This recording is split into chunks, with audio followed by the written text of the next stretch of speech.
Ladies and gentlemen, if you are a fan of thrilling, suspenseful, and fascinating stories, then don't forget to subscribe to our channel, Scary Story, and hit the bell icon so you never miss our latest stories. Long ago, in the heart of a land untouched by man, a monstrous battle raged between two titans of the ancient world.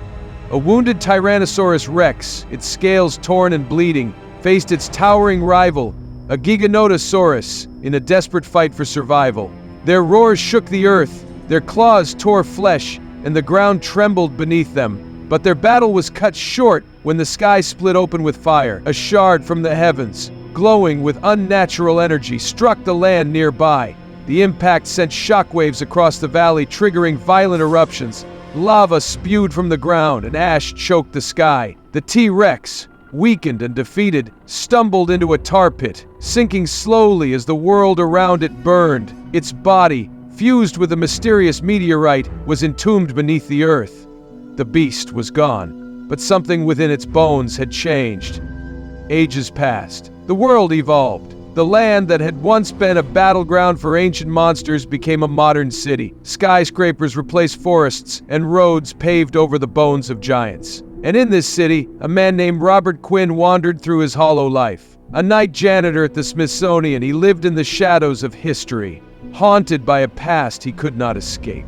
The ghosts of his fallen squadmates whispered in his dreams, a reminder of his failure in Afghanistan. He spent his nights cleaning empty halls, filled with relics of the past, unaware that something beneath his feet was about to awaken.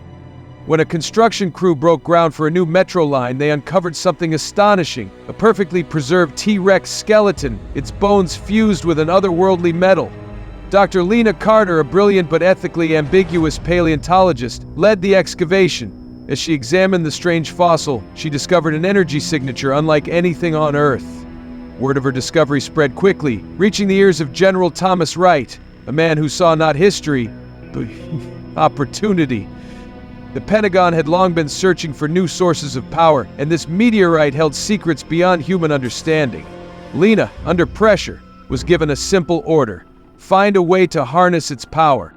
Beneath the Smithsonian, in a hidden lab funded by the government, Lena and her team worked in secrecy. They extracted DNA from the T-Rex, merging it with the energy of the meteorite. The goal was not just to resurrect a dinosaur, but to create something more, a living weapon. Robert, mopping floors in the museum's corridors, had no idea what horrors were being born just a few floors below. That was, until the night it hatched. The creature that emerged was no ordinary dinosaur. Its scales pulsed with an eerie glow, its wounds closed before they could bleed, and its eyes gleamed with something almost human. It was stronger, faster, and smarter than anything that had walked the earth before. The moment it tasted the air of this new world, it killed. A guard was the first to die, his scream echoing through the halls. Alarms blared, scientists ran, and the beast, driven by instincts from another age, escaped into the underground labyrinth of the city. Robert didn't learn about the disaster until he saw the first news report. A mutilated body found near the metro. Unexplained power failures. Then, a grainy security video. A massive, scaled figure stalking through the sewers. He called the only person who might believe him, Javier Morales, an old friend turned conspiracy theorist. "Dude," Javier whispered over the phone, "this is why I don't trust the government." Then, the monster surfaced. The 4th of July, a celebration at the Lincoln Memorial. Families, fireworks, laughter, until a shadow fell over the crowd. The T-Rex. Larger now, its skin crackling with unseen energy, emerged from the darkness. People screamed. Soldiers fired. The bullets barely scratched it. The beast roared, a sound that hadn't been heard in 65 million years, and tore through everything in its path. It crushed tanks, devoured civilians, and vanished before the military could react. The world had a name for it now: the founding monster. The government scrambled to contain the threat. General Wright ordered airstrikes, but the creature learned quickly. It avoided their traps, striking from the shadows. Meanwhile, Robert and Javier pieced together the truth. This was no ordinary dinosaur. The meteorite had changed it. It could regenerate, absorb energy, even think in ways that defied nature. But everything had a weakness. And Lena, now hunted by her own employers, knew what it was. Water. The beast had died in a tar pit once before, its last memory drowning in darkness. If they could exploit that trauma, they might have a chance. With Javier's hacking skills and stolen blueprints from a secret government project, they built a weapon, an EMP device strong enough to disrupt the creature's energy field. The plan was simple: lure it to a power plant, use the EMP and bring it down. But nothing ever went as planned. When they triggered the EMP, the T-Rex staggered but adapted. It absorbed the energy, growing stronger. The blackout that followed plunged Washington, D.C. into chaos. General Wright, seeing no other option, decided to destroy the city rather than let the creature roam free. Airstrikes were authorized. Civilian casualties were acceptable losses. Robert, Javier, and Lena were now not just fighting the monster, but the government itself. Captured, betrayed, and running out of time, they made a final stand at the Smithsonian. There, surrounded by the fossils of its ancestors, the T-Rex returned. It sensed the meteorite's energy, drawn to it like a moth to flame. In a desperate act, Lena sacrificed herself, overloading the meteorite's core, weakening the beast. But it wasn't enough. The final battle raged at the Washington Monument, the last unbroken symbol of the nation. Robert, wounded but determined, climbed the ruins, the meteorite blade in his hand. The T-Rex followed, its massive form shaking the earth. Javier, using his last drone, blinded the creature with flashbangs. And then, with everything left in him, Robert drove the glowing blade into its skull. The EMP detonated. The beast roared one final time before disintegrating into nothing. The city was saved, but the truth was buried. General Wright covered up everything. Robert and Javier, now fugitives, disappeared. Javier leaked Lena's files online, but who would believe it? The world moved on, but some things refused to stay buried. A month later, in the quiet of the Potomac River, a fisherman reeled in something strange. A glowing rock, pulsing with energy. And not far from the shore, half buried in the mud, a set of footprints. Small, clawed, fresh. The story was not over. Security Guard of Town is a slow burn horror story that explores isolation, inherited guilt, and the terror of an unseen, ancient evil binding a cursed community. The narrative follows Ethan Kola, a disgraced former police officer who takes a night security job in the remote, decaying town of Blackmore Hollow. Unbeknownst to him, the town is a living trap, and his role as its guardian is part of a centuries-old ritual to appease a malevolent entity known as the Watcher in the Walls. Hash hash hash, a structure and key plot beats. Hash hash hash, Part 1. The Hollow Welcome. Ethan arrives in Blackmore Hollow, a town cloaked in perpetual fog and surrounded by dead forests. The residents are eerily polite, but avoid eye contact, murmuring about the old rules. He's hired by the town's cryptic mayor, Silas Voss, to patrol from midnight to 6 a.m. His duties: monitor CCTV feeds, document unusual activity, and never leave the guard booth after 1 a.m. The guard booth is filled with cryptic notes from predecessors. Don't trust the radios, the fog lies, they'll try to make you forget. Ethan dismisses them as paranoia. Hash hash hash, Part 2. The Unseen Rules. Ethan's first nights are uneventful, until he hears sobbing over the radio and sees a woman in a tattered white dress wandering the streets. When he investigates, she vanishes. The CCTV footage shows only empty streets.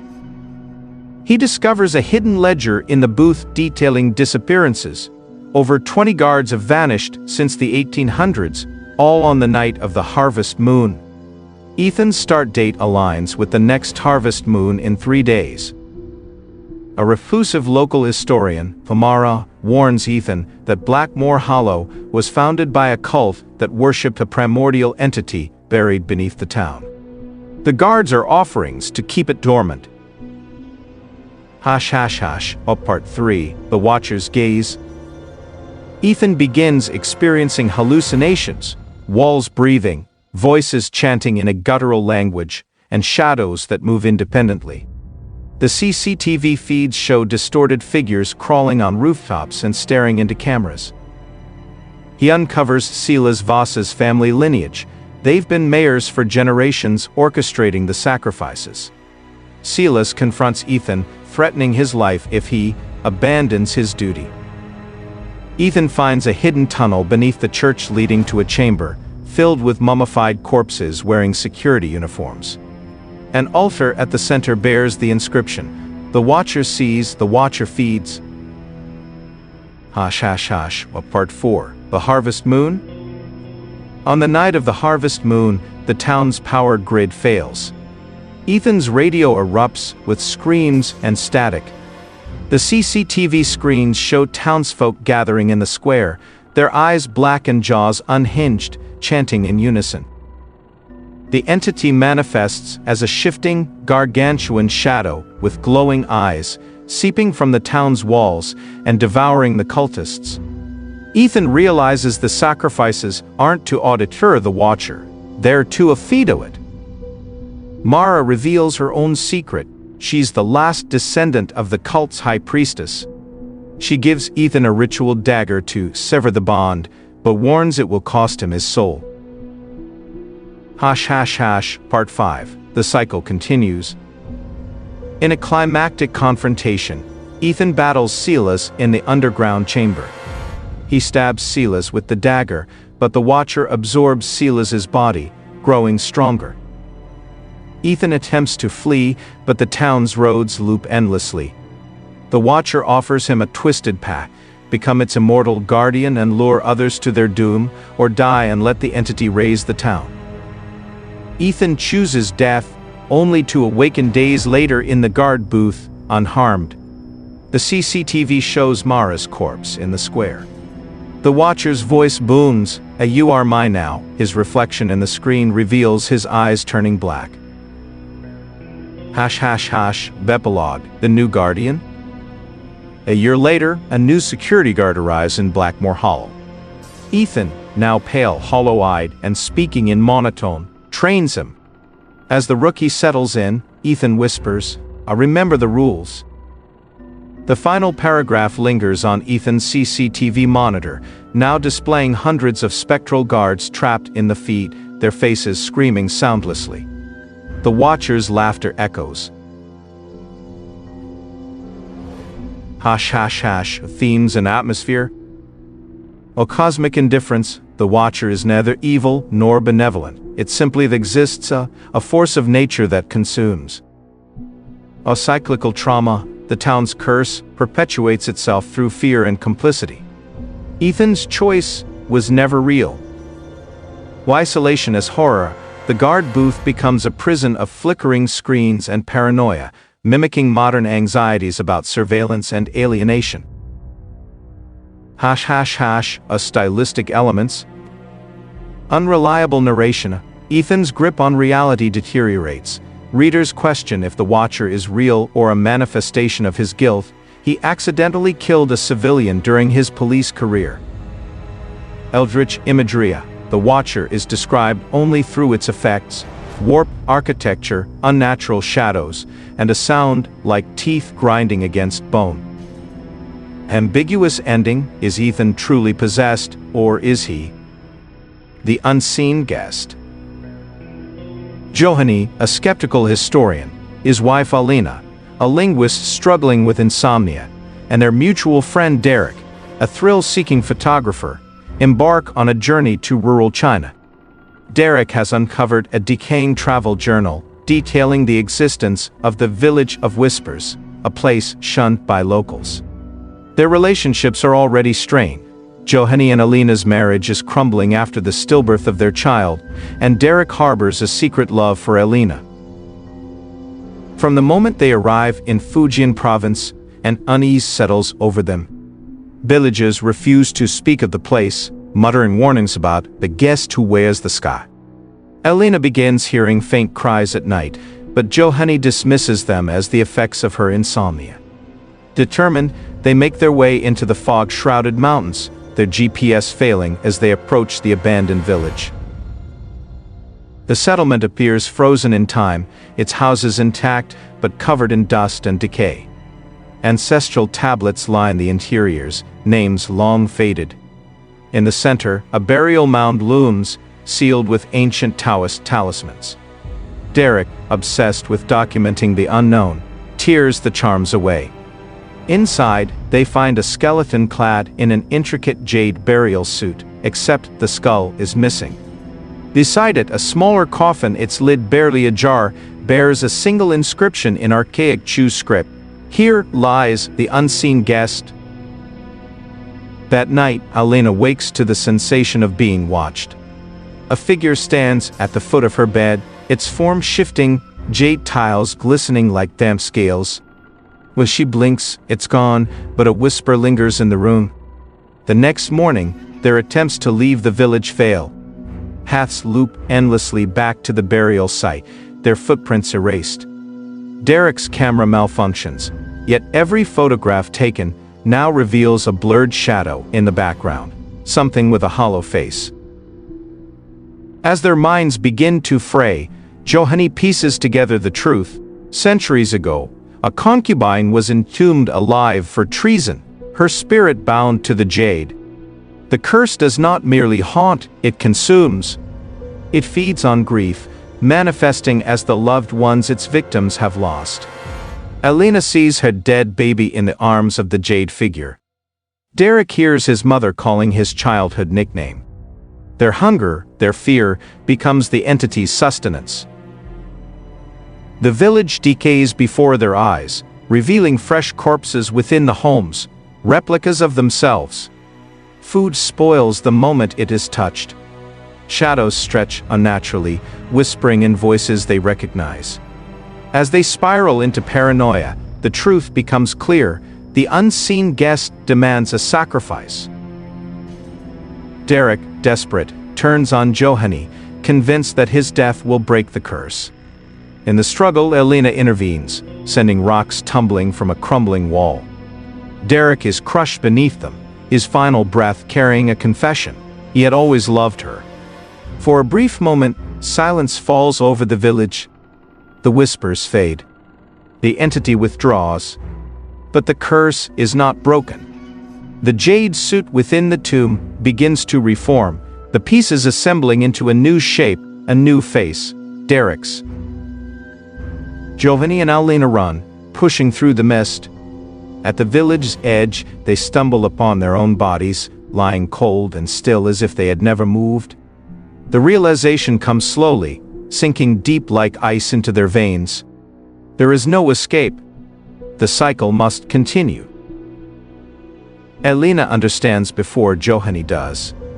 A voluntary sacrifice must be made. If she stays, perhaps he can leave. But he refuses, finally admitting what he has held inside, that he blamed her for their child's death. The unseen guest stirs, its jade exterior cracking, revealing nothing inside. Johanny wakes in a hospital bed, weak, disoriented. The doctors say he was found wandering the mountains alone. They tell him no one named Elena or Derek was with him. He does not argue. He only reaches under his pillow, fingers closing around something cool and smooth. A single jade tile. Cold as a widow's kiss. The forest breathed. It wasn't the wind, Arjun was certain of that. The air hung stagnant, thick with the scent of pine resin, and something older, metallic, like rusted blood. He adjusted the strap of his hiking pack, its weight digging into his shoulder, as he glanced back at the others. Vikram lagged behind, his camera dangling from his neck, lens cap off. Always the documentarian, even here, in the damp shadows of the Olympic Peninsula. Rohan marched ahead, his GPS device clutched like a talisman, while Dev muttered into his voice recorder, narrating their expedition with the enthusiasm of a man who hadn't slept in days. Four friends, drawn to these woods by whispers of a forgotten tribal legend. A mistake, Arjun thought. The kind of mistake that gets you killed. They'd laughed about it back in Seattle. The Guardian's Curse, Rohan had called it, pulling up a scanned page from a 19th century settler's journal on his laptop. A spirit bound to the land, wrathful as a storm, punishing those who trespass, but the journal's author had vanished, his cabin found empty save for a single sentence scrawled on the wall in what forensic teams later confirmed was his own blood. "It wears their faces," a campfire story, Dev had insisted. A marketing ploy for tourists. Yet here they were, 6 miles deep into the wilderness, where the trees grew too close, their bark scarred with symbols none of them could read. The first sign came at dusk. Vikram's camera caught it, a blur in the periphery, pale and elongated, flickering between the cedars. "Probably a deer," he said, but his voice wavered. When they replayed the footage that night, huddled around a sputtering campfire, the shape resolved into something else. A human figure, skeletal, its head tilted at an impossible angle. No one slept. By the second day, the woods changed. The trails Rohan had mapped dissolved into undergrowth. The GPS spat static. Dev's voice recorder, left running overnight, captured whispers in a language none recognized, guttural, ancient, rising to a scream. "It's not Salish," Arjun said, his throat tight. His grandmother had taught him fragments of her coast Salish dialect, but this was something older. Older than the trees. Then the dreams began. Arjun woke first, sweat-drenched, his mind clawing at the fragments. A council of shadows around a fire, a chief with eyes like smoldering coal, a prophecy spat like a curse. "The Guardian takes what was stolen." When he described it, Vikram paled. "I saw it too, but in mine, it was wearing Dev's face." Dev laughed, too loud, too sharp. "Bullshit, I'm right here." But that night, Dev vanished. They found his recorder near the creek, its casing cracked, the playback a loop of wet, choking gasps. Rohan insisted they turn back. Vikram argued, camera trembling in his hands. "We need proof for Dev," Arjun said nothing. The symbols on the trees glinted faintly in his flashlight beam, like teeth. The third day brought the storm. Rain slashed sideways, turning the forest floor to sludge. Rohan's GPS died. Vikram's camera lens fogged. And then, a figure emerged from the downpour. Dev. Or something that looked like Dev. His clothes hung in tatters, his skin waxy, stretched too tight over bone. His smile split his face, jagged and wrong. "You shouldn't have come," it rasped, its voice a chorus of whispers. "The Guardian is hungry." Rohan ran. Vikram screamed. Arjun froze, his grandmother's stories roaring in his ears, the old ones, the protectors, the price of trespass. The thing that was not Dev moved faster than light. Rohan's GPS clattered to the ground, followed by a wet crunch. Vikram's camera flashed once, capturing the silhouette of antlers erupting from the figure's skull before the lens shattered. Arjun stumbled backward, roots snaring his ankles. The thing turned, its neck creaking like bending timber. "You see me?" it hissed, and in that moment Arjun did, the truth peeling back like rotten bark. The Guardian was no spirit. It was the amalgamation, a hive of stolen faces, 1,000 souls consumed for daring to claim this land. The settlers. The loggers. Dev. "Run," his grandmother's voice whispered, though she'd been dead 10 years. He ran. The forest spit him out at dawn, bleeding, hallucinating, babbling about shadows with antlers. The rangers found him clawing at the trailhead sign, his nails torn, his eyes wild. They dismissed his story, another city boy driven mad by the woods. But deep in the archives, a yellowed newspaper clipping tells a different tale. Local hikers vanish in Olympic National Forest, 1978. The photo shows 4 young men, grinning, arms slung over shoulders. One wears a camera. One holds a map. One speaks into a recorder. The fourth stares at the lens, his smile not quite reaching his eyes. Citations draw from Zen. Dear friends, If you enjoyed today's video, please support me by leaving a comment and subscribing to my channel, Scary Story. If you have a story you'd like to hear, let me know, and I'll bring it to you. See you in the next videos. Take care, and goodbye.